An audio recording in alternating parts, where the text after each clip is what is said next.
o'troq dehqonchilik uchun daryo va uni atrofidagi vohasi bo'lishi kerak, vodiysi. Ya'ni o'sha daryodan suv olib sug'oriladigan unumdor tuproqlari bo'lishi kerak. Tekislik hududi bo'lishi kerak.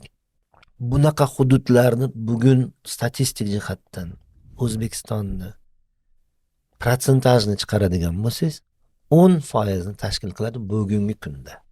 Butun hududimizning, ya'ni dehqonchilikka tortilishi mumkin bo'lgan tuproq maydonlarining, yer maydonlarining umumiy maydoni 10%imiz.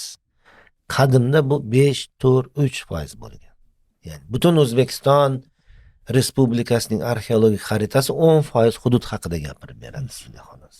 Nimaga? Chunki undan tashqaridagi 90% hududi o'rganilmagan, qiziqish mavzusi bo'lmagan.